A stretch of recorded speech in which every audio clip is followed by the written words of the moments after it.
Welcome to Evangelism 101 for beginners. Now, this evangelism course is not for experts. It's for somebody that says, hey, I want to know what the gospel is and I want to know how to share it because I'm scared, I feel inadequate, I don't know how to do it. In my heart, I have the desire, but I'm clueless. Well, this course is for you. My name is Jacob, and I've been evangelizing for over 40 years. I live in Spain, and we have an open-air evangelism ministry, and I'm not teaching open air evangelism, but a lot of our evangelism will actually be done outdoors.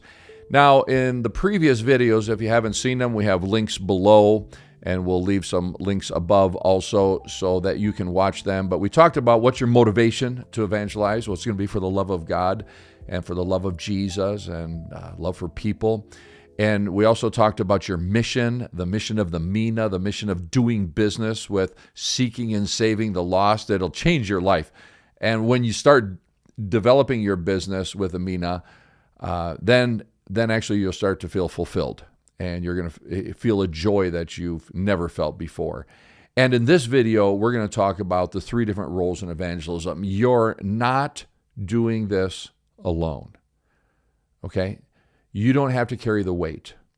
And a lot of frustration comes when you're trying to do a job that doesn't belong to you. So let me clarify the 3 different roles that there are in evangelism. Let's go straight to the Bible.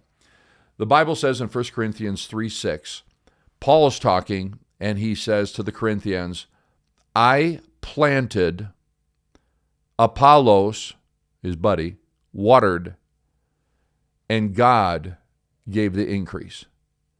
I planted, Apollos watered, and God gave the increase. So what we're seeing here is that there are actually 3 roles in evangelism. There's God's role, there's your role, and there's the listener's role.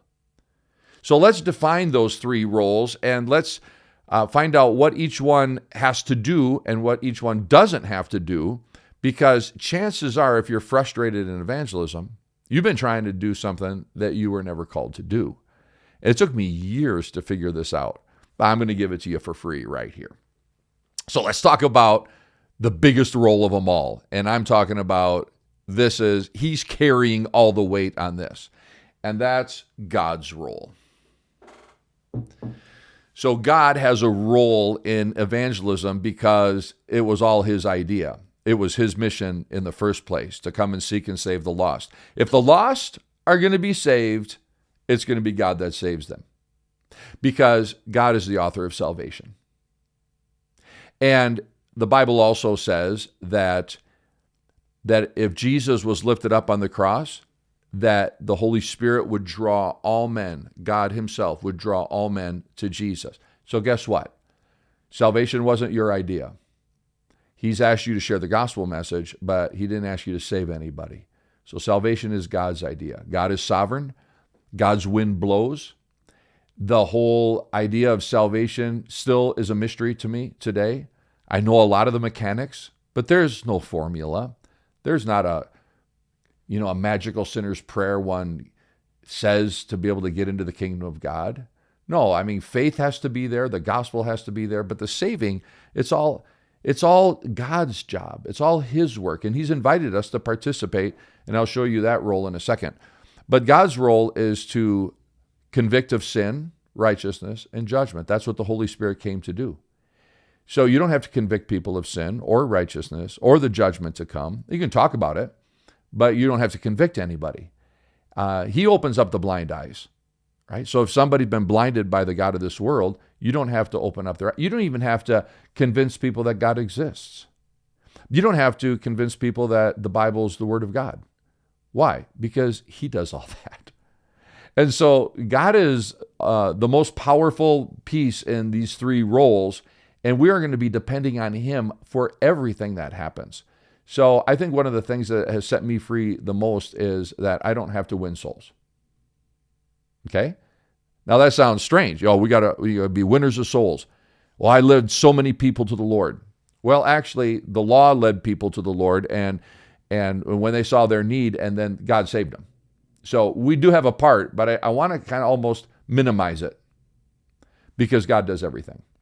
So God's role is he saves, he convicts, he draws. Then we have your role. Now, if you understand your role is the verse that we just read. Paul said, I plant, Apollos watered, God gave the increase. So planting and watering what? So our job is to plant the mina. Our job is to tell people about the gospel message, and they're the ones that are going to have to respond to it. So it's like this plant that I have here. This plant, actually, God made it grow, but God didn't plant the seed. Somebody else planted the seed. Our job right here, our role on this mission is to take these seeds, or to take the seed of the gospel. The sower went out to sow. What's your job? You're the sower. You go out to sow. If you want to use the fisherman example, well, if you follow Jesus, he will make you a fisher of men. What does that mean? That you throw out the gospel message, and he's the one that brings the fish to you. Yeah, I mean, if he doesn't bring the fish, you're not catching anything. And then you just plant the seeds. And as you plant seeds, the seeds grow. God makes the increase. But if you plant the seed, what happens? You're going to have to water it. You're going to have to water it with some sort of, I would call that discipleship. So what God calls us to is evangelism, planting, watering, discipleship. I mean, I don't know what else there is out there for you to do. And I think that's very important for you to understand, because evangelism, sharing the gospel, and discipleship, the watering, is something that God has asked us to do, and he'll give the increase. But that's not all. A lot of times we stop there and think, okay, then what about the listener? Well, the listener also has a job. He's got a role, and his role is to hear the gospel and respond to it. Now, you'll many times plant the seed and it'll fall on different grounds. This guy has all sorts of different grounds, or this gal. She's got the hard ground, you got the stony ground, the thorny ground, and even some people have some good ground. A lot of your evangelism, you're not going to see the fruit. You're just going to plant the seed and water that seed, and it could be years before there's an increase. But it's not your job to give the increase. And so it's not your job to make the plant grow.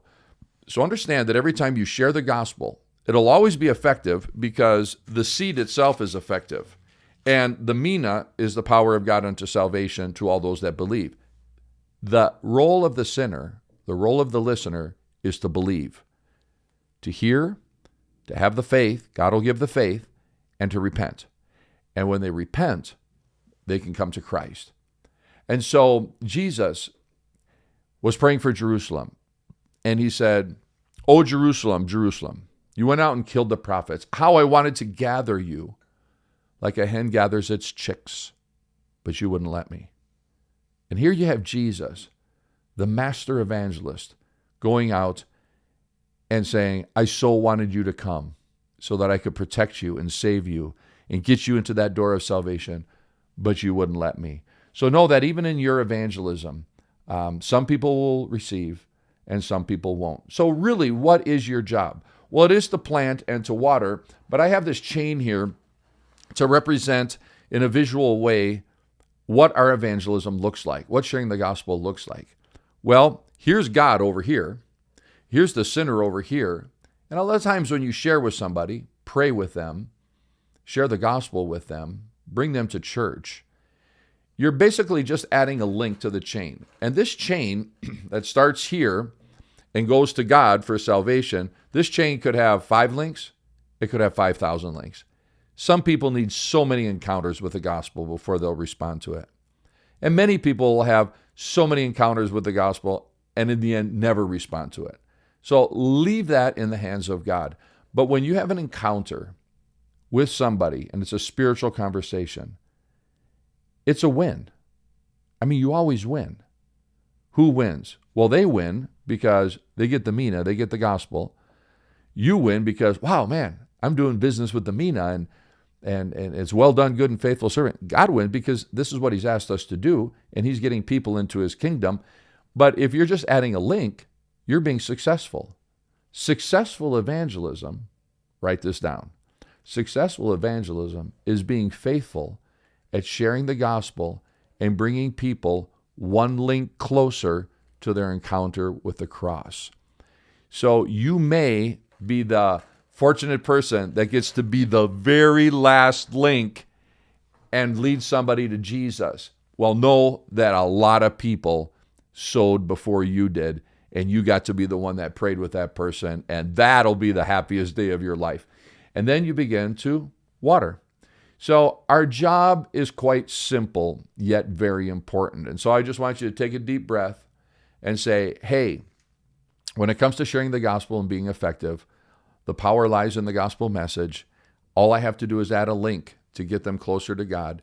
If I get to be that last link, blessed I am, that's for sure. These are the ones that have to respond. We share with them. God does all the work. So write in the comments below, just write down and reiterate what your role is.